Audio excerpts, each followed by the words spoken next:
जय जय श्री राधे। श्रीमद् भागवत महापुराण में भागवत के जितने भी प्रसंग हैं, चाहे भगवान ने पुंडरक का उद्धार किया तो भगवान के निकट पाखंड बिल्कुल नहीं चलता है। भगवान समाज को दिखा रहे हैं कि स्वयं भगवान रहकर भी रासु यज्ञ में झूठन पत्तल उठाए। आदरणीय श्रीमान सुखदेव जी से महाराज परीक्षित ने प्रश्न किया, भगवान कोई ऐसी कथा श्रवण कराओ जिन कथा को सुनकर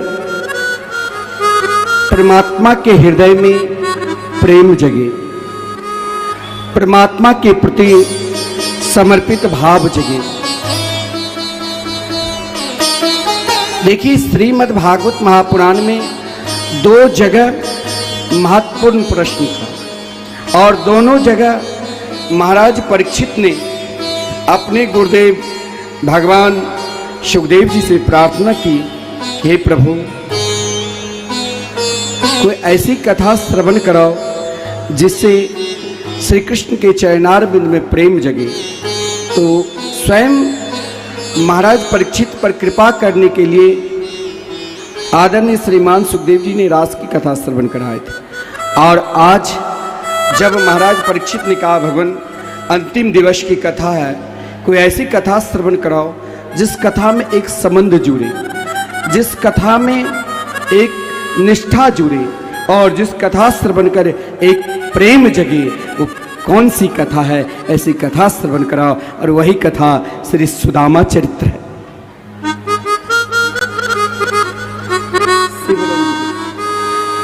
सुदामा चरित्र बड़ा विलक्षण प्रसंग है। देखा जाए, एक मित्र का संबंध व्यक्ति बहुत जल्दी भूल जाता है। कोई समाज में आपके साथ जुड़े हुए हैं, आपके साथ लगे हुए हैं, किसी कारणवशात कोई घटना हो जाती है या कोई कारण बन जाता है और महाराज शक्ति केवल शरीर की ही शक्ति नहीं कहा गया, इस कलयुग में शक्ति धन की शक्ति कहा गया है। वो मेरे बहुत प्रिय मित्र है। लोग भी व्यवहारिक में बोलते हैं, भाई कल तक जो मेरे पास मेरे घर पर आकर बैठता था और आज मुझे छोड़कर चला गया क्योंकि अब मेरे पास कोई शक्ति नहीं है। जब आपके पास शक्ति नहीं है, प्रभाव नहीं है, आप बहुत बड़े हो गए और आपके मित्र निर्धन, उनके अंदर कोई प्रभाव नहीं है, आप छोड़ देते। समाज में भी देखा जाता है, आपस में भी देखा जाता है, अरे वो बहुत बड़ा है, हम बहुत छोटे हैं, उनके पास हमें पहुंच भी नहीं मिलेगा। लेकिन यहां देखो, यहां एक विश्वास और एक संबंध और एक समर्पित। आज की कथा में 3 विषय पर आदरणीय श्रीमान सुखदेव जी ने अधिक जोर दिया था। विश्वास के ऊपर, संबंध के ऊपर और समर्पित भाव के ऊपर। एक मित्र महाराज, जिनकी सारी व्यवस्था को कौन वर्णन कर सकते हैं, जो द्वारका के राजा है,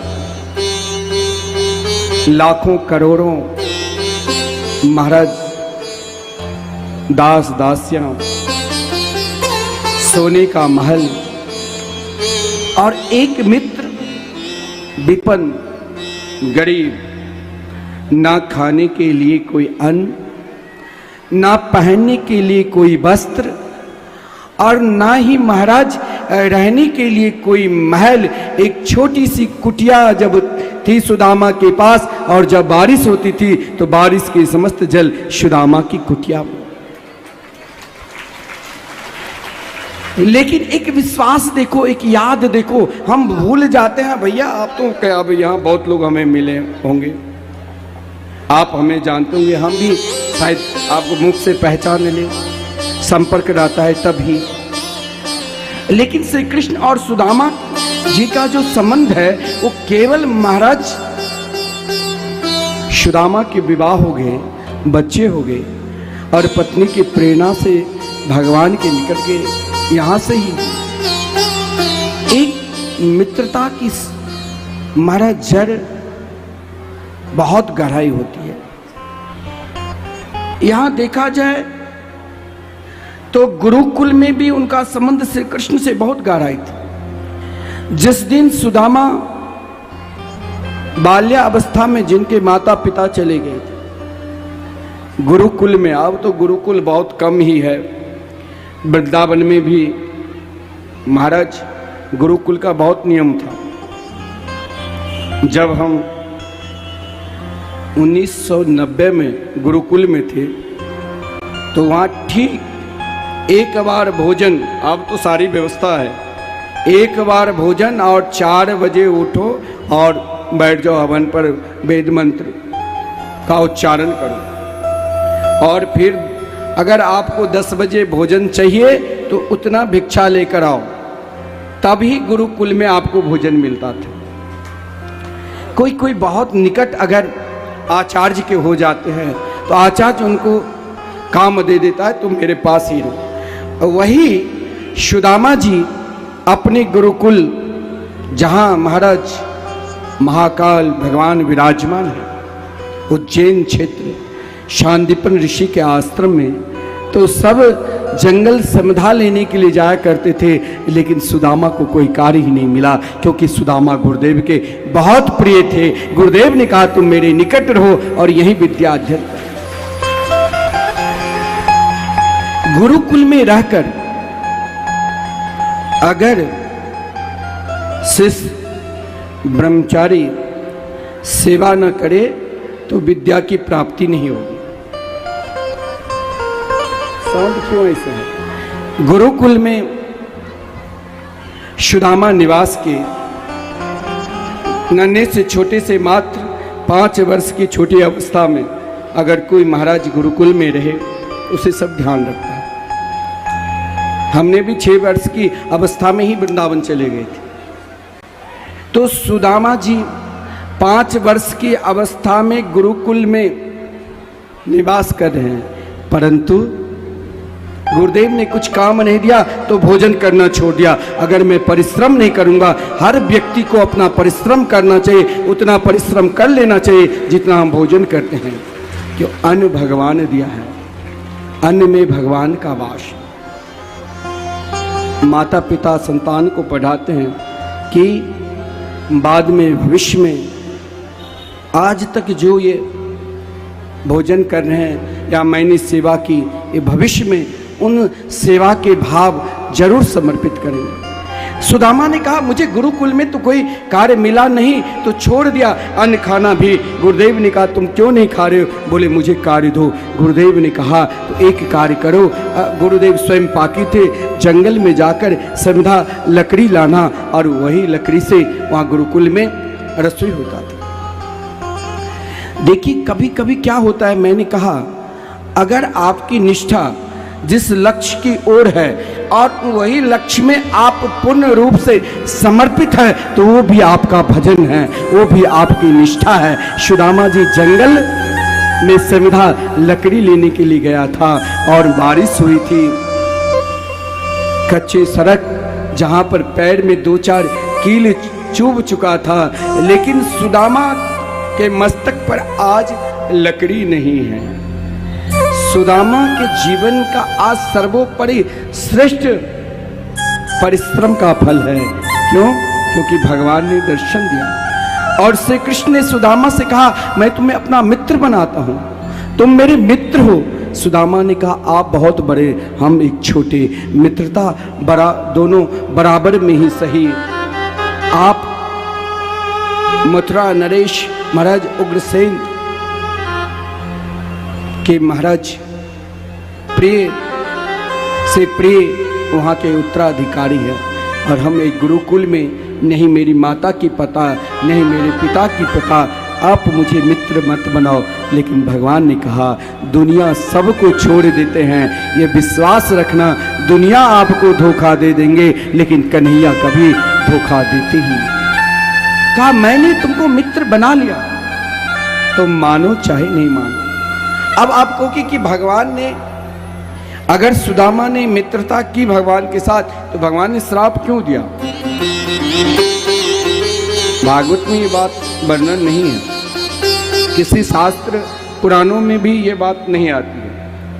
एक लौकिक परंपरा, अनेक विद्वान हुए हैं, विद्वान अपनी परंपरा के अनुसार कि गुरु माता ने चना दिया, सुदामा और श्री कृष्ण दोनों जंगल गए, उन चना को सुदामा जी ने खा लिया और कृष्ण को नहीं दिया, तो श्री कृष्ण ने उन्हें श्राप दे दिया।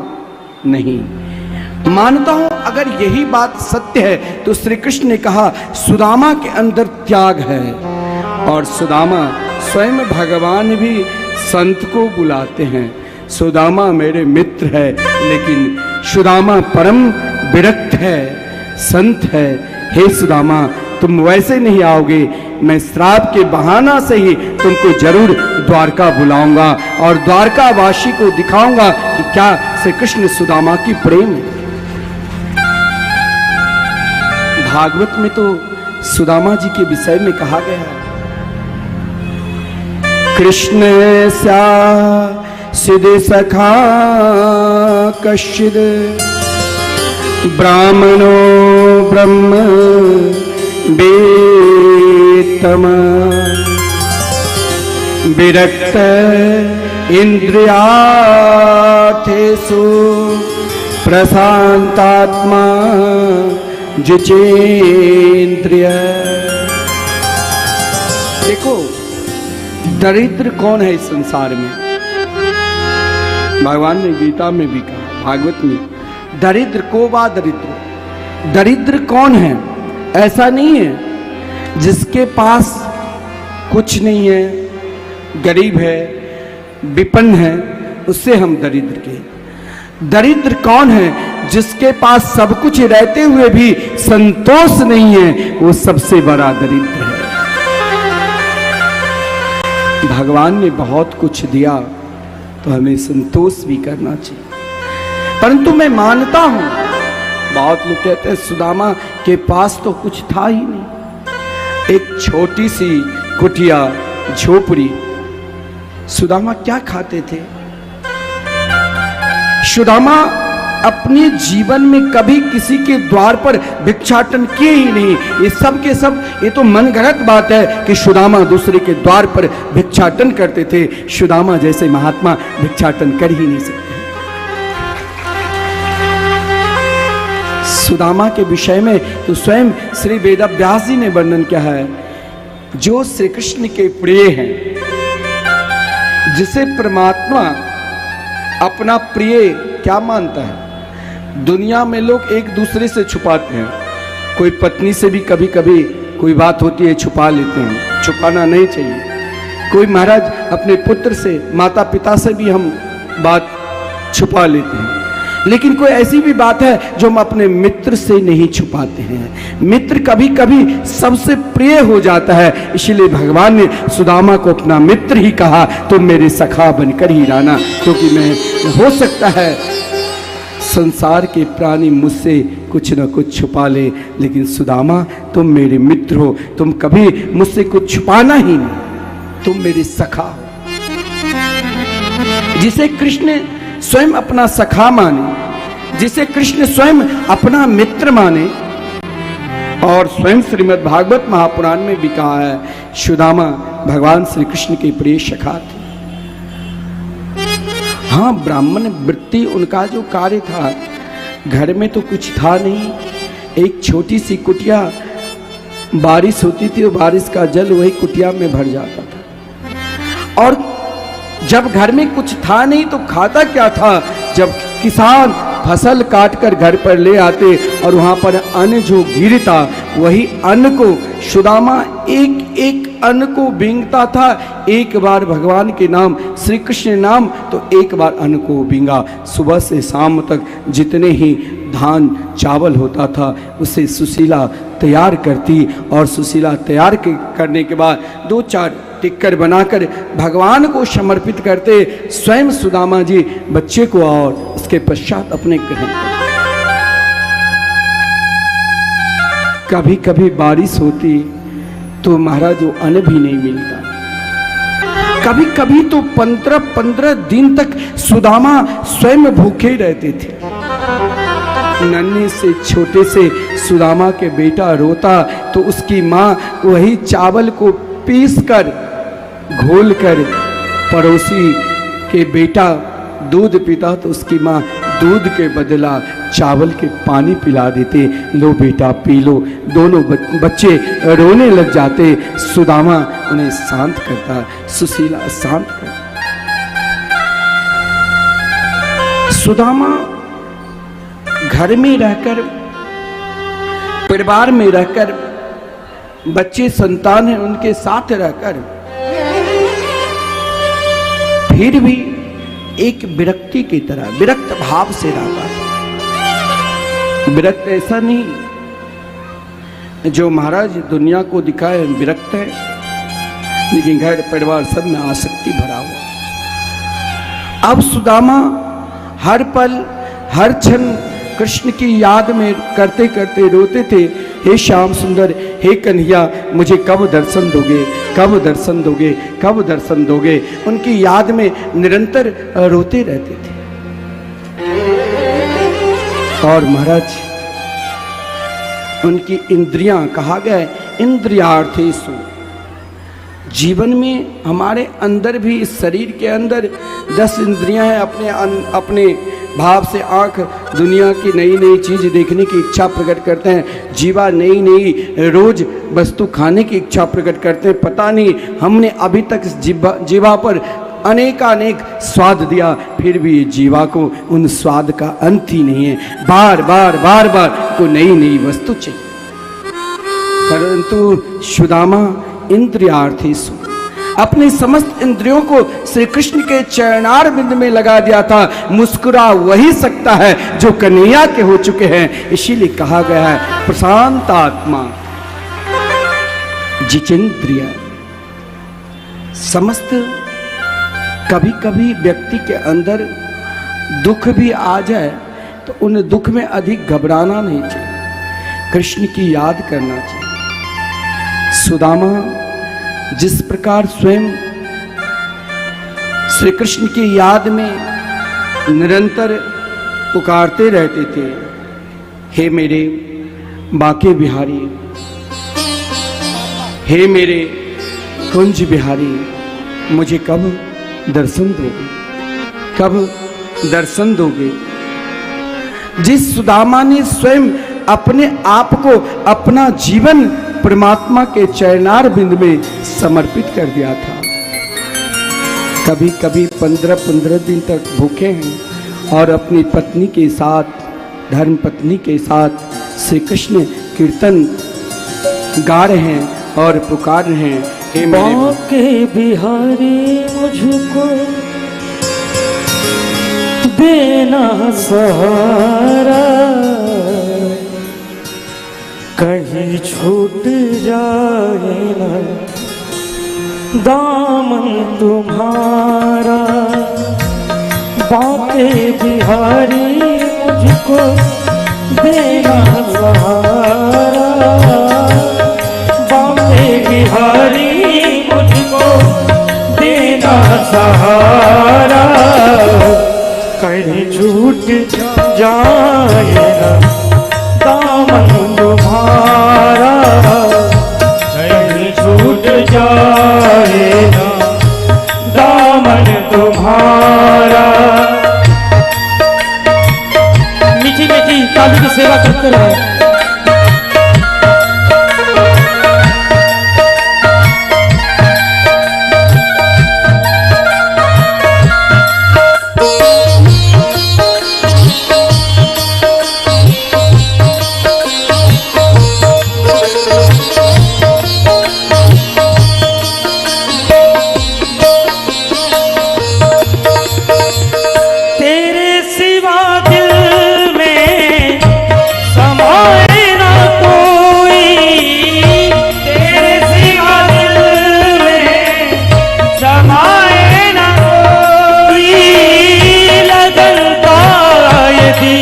दीपक बुझाए न कोई, लगन का ये दीपक बुझाए न कोई।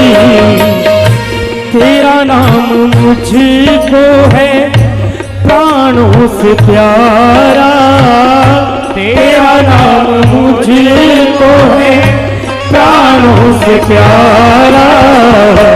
कहीं छूट जाए दामन तुम्हारा, कहीं छूट जाए दामन तुम्हारा। आगे बिहारी लाल की जय हो।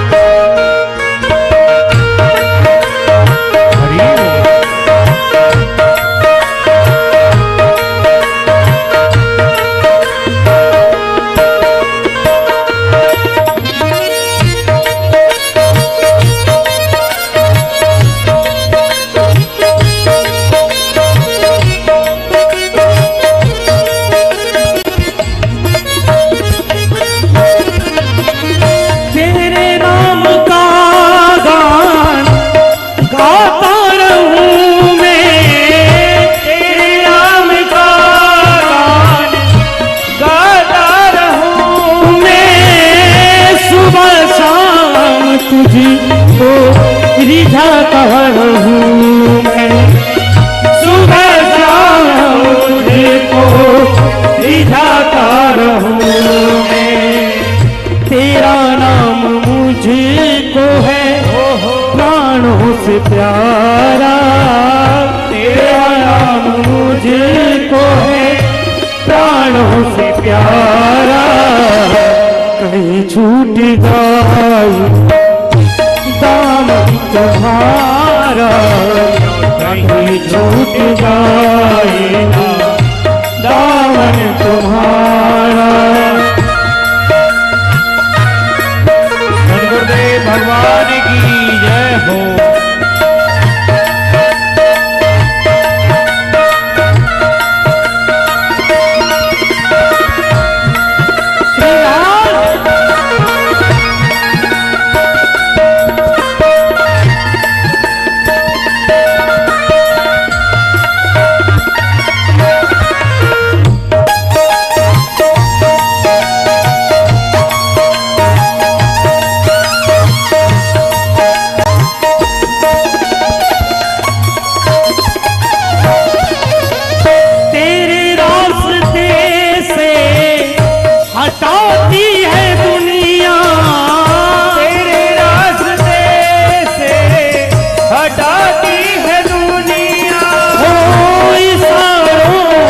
मुझको बुलाती है दुनिया, इशारों से मुझको बुलाती है दुनिया।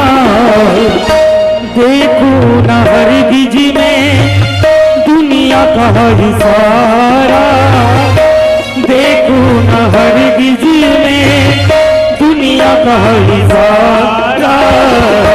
कहीं छूट जाए दामन तुम्हारा, कहीं छूट जाए दामन तुम्हारा।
मुझको ना भेजना दोबारा, दुनिया में मुझको ना भेजना दोबारा, कभी छूट जाएगा दामन तुम्हारा, कहीं छूट जाएगा दामन तुम्हारा। ओ बांके बिहारी मुझको देना सहारा, बांके बिहारी मुझको देना सहारा, ओ कहीं छूट जाएगा दामन तुम्हारा, कहीं छूट जाएगा दामन तुम्हारा, कहीं छूट जाएगा दामन तुम्हारा। बोले कृष्ण कन्हैया लाल की जय।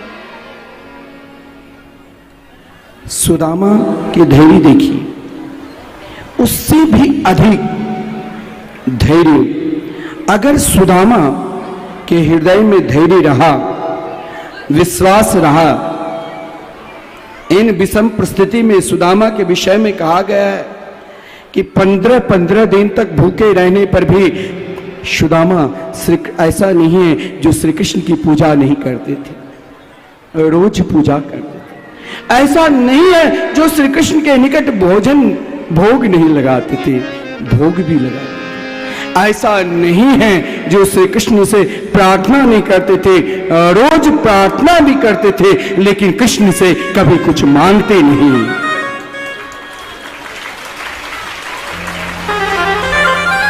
कन्हैया मुझे तुमसे कुछ मांगना नहीं, तुम तो मेरे अंदर ही विराजमान रहो। जिस कारण घर की व्यवस्था बढ़िया नहीं बनी रहती, दो धोती है पास में, वो भी महाराज 20 जगह से फटी हुई, एक बर्तन भी है वो फूटे हुए लोटा, जहां अन्न को पकाता था वहां मिट्टी के टूटे हुए पात्र। बहुत महाराज दुबले पतले भी थे, मात्र महाराज पैर में जो बमैया फटी हुई थी, जिसके रक्त जहां चलते थे, उनको कोई महाराज ना इसीलिए किसी के द्वार पर कभी मांगने के लिए ही नहीं जाते। लेकिन वही स्त्री सर्वश्रेष्ठ कहा गया है, क्योंकि स्वयं श्री कृष्ण ने एक बार रुक्मिणी जी से कहा कि तुम बहुत घर की बेटी हो, तुम मेरे साथ विवाह क्यों किया, शिशुपाल के साथ क्यों नहीं विवाह किया। रुक्मिणी जी के अंदर, लक्ष्मी जी के अंदर वो प्रेम भगवान के प्रति थे। जो ही भगवान ने मजाक में ही शब्द कह दिया, तुरंत रुक्मिणी जी मूर्छित हो गई। फिर भगवान ने बहुत देर के बाद रुक्मिणी को जगाया, तो रुक्मिणी जी से कहा, अयम ही परमो लाभो गृहीसु गृह मेधिनाम। ये तो जीवन का एक श्रेष्ठ लाभ है। यदि पति पत्नी अपने दंपति जीवन में, अपने कार्य में लगा है, तो कभी पति नाराज हो जाए तो पत्नी को क्रोध नहीं करना चाहिए, और कभी पत्नी नाराज हो जाए तो पति का क्रोध नहीं करना चाहिए, क्योंकि ये क्रोध भी, आपस में नाराजगी भी, ये भी एक भजन का प्रतीक ही माना गया है। आप कहोगे ये तो भजन के प्रतीक नहीं, प्रेम में कभी कभी क्रोध भी आ जाता है। इसीलिए श्री कृष्ण ने श्रीमद् भागवत महापुराण में, मैं अपने मन से कुछ बोलता ही नहीं, भागवत के अनुसार भगवान श्री कृष्ण ने स्वयं भागवत में कहा, अयम ही परमो लाभो उत्तम श्लोक दर्शनम। अयम ही परमो लाभो गृहीसु गृह मेधिना। ये जीवन की श्रेष्ठ लाभ है कि पति पत्नी में कभी महाराज हंसी मजाक में नाराजगी भी, तो कभी प्रेम भी। लेकिन यहाँ सुशीला जी ने आज 15, देखिए उनके अंदर धैर्य। एक व्यापारी दिल्ली के आश्रम में बहुत दान पुण्य किए, बहुत सहयोग किए। हर हमेशा जब मैं फोन करता हूँ तो कुछ ना कुछ भेजता है। अब कोरोना में किसी कारणवशात सब कुछ नष्ट हो गया, लेकिन उसकी पत्नी परम भक्ता लड्डू गोपाल रखी है। लड्डू गोपाल की उपासना बिल्कुल पुत्र के रूप में करती है।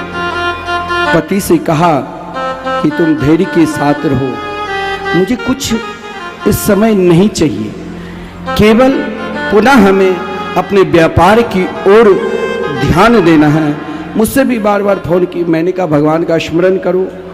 अब फिर 2-4 दिन के बाद कहा कि नहीं, अब पुनः पहले जैसे ही कार्य चलने लग गया, क्योंकि गोपाल जी पर विश्वास की। और अब मुझे बांके बिहारी पर विश्वास हुआ, वो मेरे पत्नी के कारण ही। पत्नी ने कहा कि तुम सब कुछ छोड़ दो, लेकिन बांके बिहारी के चरणार बिन मत छोड़ना।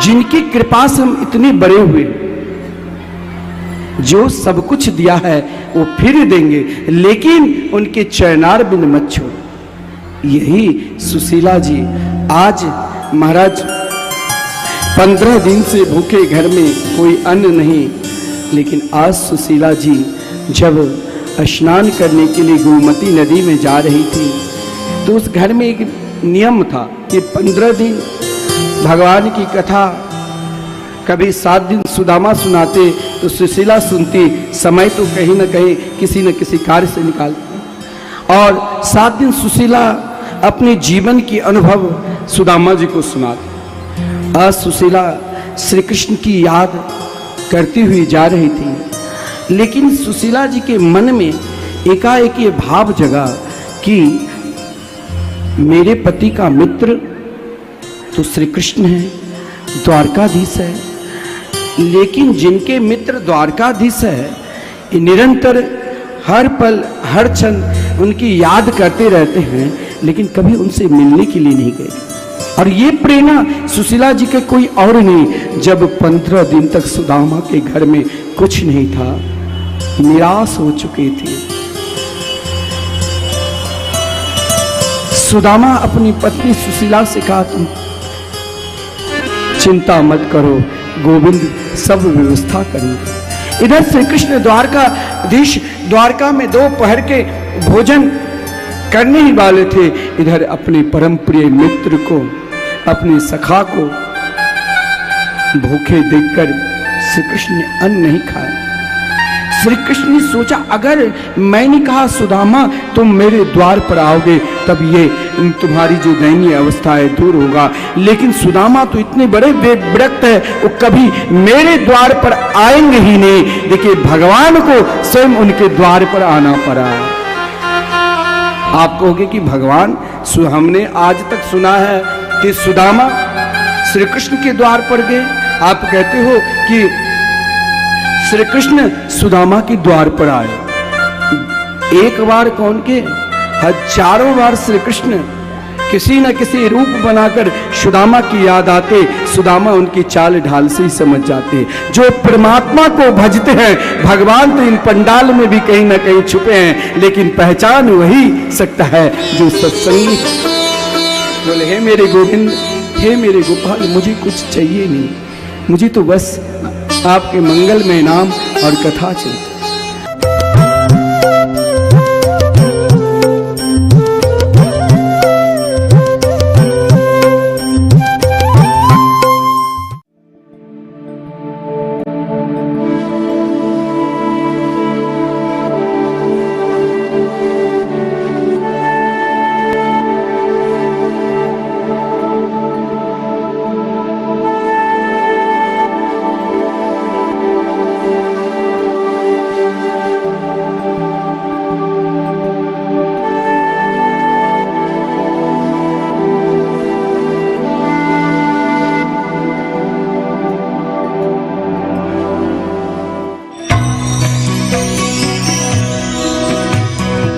पावन श्री वृंदावन धाम की भूमि पर परम पूज्य सदगुरुदेव भगवान द्वाराचार्य जगत गुरु निम्बारकाचार्य श्री मुकुंद देवाचार्य पीठाधीश्वर श्री राधेश्याम शरण देवाचार्य जी महाराज के मार्गदर्शन में विश्व प्रसिद्ध भगवान श्री कृष्ण की नगरी श्री धाम वृंदावन परिक्रमा मार्ग मिथिला कुंज आश्रम में निरंतर 24 घंटे अखंड श्री युगल नाम महामंत्र संकीर्तन 30 वर्षों से चल रहा है और अखंड अहर्निश 24 घंटे सदा श्री धाम वृंदावन में मिथिला कुंज में चलता रहेगा।